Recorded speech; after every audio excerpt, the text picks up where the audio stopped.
এই মুহূর্তে চট্টগ্রামে আছেন রিপোর্টার শফিকুল আলম এবং রাজধানীর সোহরাওয়ার্দী উদ্যানে আছেন সহকর্মী তোহা খান তামিম। সরাসরি প্রথমে যাচ্ছি শফিকের কাছে। শফিক,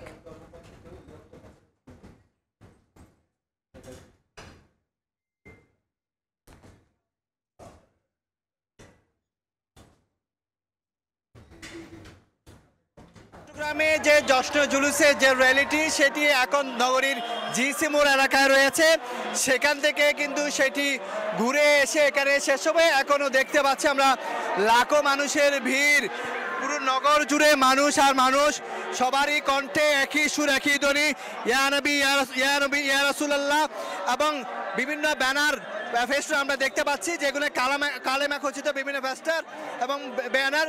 এবং এখানে যারা দূর দূরান্ত থেকে এসেছে, যারা উপজেলা আসে, তাদের জন্য বিভিন্ন খাবারের আয়োজন করেছে, যেহেতু ব্যবসা গরম পড়ছে, শরবতের ব্যবস্থা করেছে। এবং সবচেয়ে যেটি বলা হচ্ছে, আজকের এই জুলুস থেকে তারা বার্তা দিয়েছেন, দেশের শান্তি কামনা করেছেন এবং বিশ্ব শান্তি কামনা করেছেন, ফিলিস্তিনের জন্য দোয়া করেছেন। এবং আপনারা দেখতে পাচ্ছেন যে আঞ্জুমান রহমানিয়া সুন্নিয়া ট্রাস্টের আয়োজনে এই র্যালিটি হয়েছে। কিছুক্ষণ আগে একটি সংবাদ সম্মেলন করেছে, সেখানে বলা হয়েছে বিয়ানবী হযরত মুহাম্মদ সাল্লাল্লাহু আলাইহি ওয়াসাল্লাম পৃথিবীতে না আসলে কিন্তু এই অন্ধকার থেকে যেত, আয়ামিয়া জাহেলিয়াত থেকে যেত। এবং মানবতার যে কথা এখন বলা হচ্ছে, মানবাধিকারের কথা, সেটি তিনি 1400 বছর আগে কিন্তু সে মানবাধিকার কথা বলে গিয়েছেন এবং নবীর আদর্শে উজ্জীবিত হয়ে দেশ গড়ার কথা বলছেন এখানকার যারা রয়েছে এবং ইসলামী চিন্তাবিদরা। এবং সাবেশা 3-4 দিন থেকে আসার পর থেকে কিন্তু কাশেমজা এখানে লাখ হাজার মানুষের ভিড় প্রতিদিন এই এলাকা জুড়ে, এবং লাখো মানুষের এই মুহূর্তে ভিড় যেমন নগরীর মুরাদপুর এলাকায়, এবং নিচে একে পিঁপড়ার মতো আমরা মানুষ দেখতে পাচ্ছি, এবং ওই সড়ক ছাড়িয়ে উপরে ফ্লাইওভারের উপরে কিন্তু মানুষ উঠেছে। পুরো 3 থেকে 4 কিলোমিটার এলাকা জুড়ে নগরীর 2 নম্বর গেট, 5 থানা সব বিভিন্ন এলাকায় কিন্তু লাখো মানুষের ভিড় জমেছে। তো কিছুক্ষণ পরে কিন্তু সেই মিছিলটি যখন, সেই র্যালিটি যখন খানকা শরীফে যাবে, সেখানে শেষ হবে এবং সেখানে একটি মিলাদ মাহফিল হবে এবং সেখানে তিনি ইসলাম সহ বিভিন্ন বিষয় নিয়ে তিনি বক্তব্য রাখবেন, আল আওলাদ রাসূল সাবিশা। তো এ ছিল আমার কাছে চট্টগ্রামের জশ্ন জুলুসের সর্বশেষ তথ্য।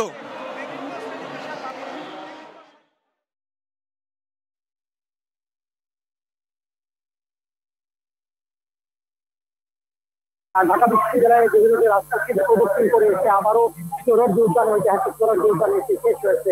এই মুহূর্তে আমরা লক্ষ্য করছি যে রাসূল সাল্লাল্লাহু আলাইহি ওয়াসাল্লাম যারা ভক্ত রয়েছেন, মুসাফির রয়েছেন এবং যারা এখানে মাঝভান্ডারী যারা মুসাফির রয়েছেন, তারা এখানে জড়ো হয়েছেন এবং তারা বলছেন যে পুরো জীবনে যাতে হযরত মুহাম্মদ সাল্লাল্লাহু আলাইহি ওয়াসাল্লামের বিভিন্ন আদর্শ বাস্তবায়ন করা যায়, আর বাস্তবায়ন করলেই আসলে শান্তি আনা সম্ভব। এই যে সারা পৃথিবী জুড়ে যুদ্ধ বিগ্রহ চলছে, মুহাম্মদ সাল্লাল্লাহু আলাইহি ওয়াসাল্লামের বিভিন্ন আদর্শ বাস্তবায়ন করা যায়, আর বাস্তবায়ন করলেই আসলে শান্তি আনা সম্ভব। এই যে সারা পৃথিবী বিগ্রহ চলছে, ফিলিস্তিনে মানুষ নির্যাতিত হচ্ছে, আগ্রাসী হয়ে উঠছে ইসরায়েল সহ বিভিন্ন রাষ্ট্র, মানুষের প্রতি মানুষের যে অনাচার অবিচার, সেটি আসলে বন্ধ হবে শুধুমাত্র হযরত মুহাম্মদ সাল্লাল্লাহু আলাইহি সাল্লামের যদি আদর্শ ধারণ করা যায় জীবনে।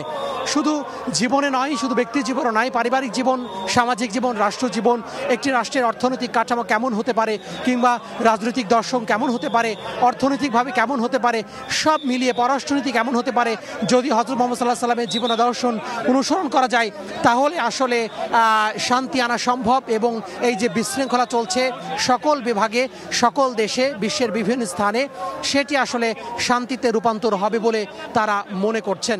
তো এখানে যারা রয়েছেন, বিশেষ করে হাজার হাজার যারা মাঝভান্ডারের অনুসারী ভক্ত, তারা এখানে উপস্থিত হয়েছেন এবং তারা বলছেন যে আজকে খুশির দিন, এই খুশির দিনে তারা খুবই উচ্ছ্বাসের সাথে, ভালোবাসার সাথে এই জশ্নে জুলুসে তারা অংশগ্রহণ করেছেন।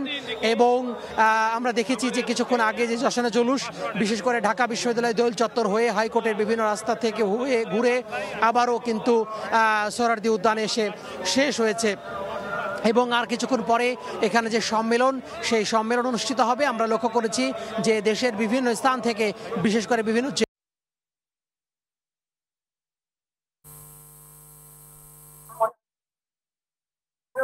পরপরই তারা তাদের নির্দিষ্ট গন্তব্য থেকে তারা ফিরে যাবে এবং তারা বলছেন যে এখানে এই আয়োজনের মাধ্যমে তারা স্থানে গিয়ে নিজেরা সিদ্ধান্ত করে বিভিন্ন বিভাগে তারা হযরত মুহাম্মদ সাল্লাল্লাহু আলাইহি ওয়াসাল্লামের যে আদর্শ বাড়ি তারা পৌঁছে দেবেন। তো এই জন্য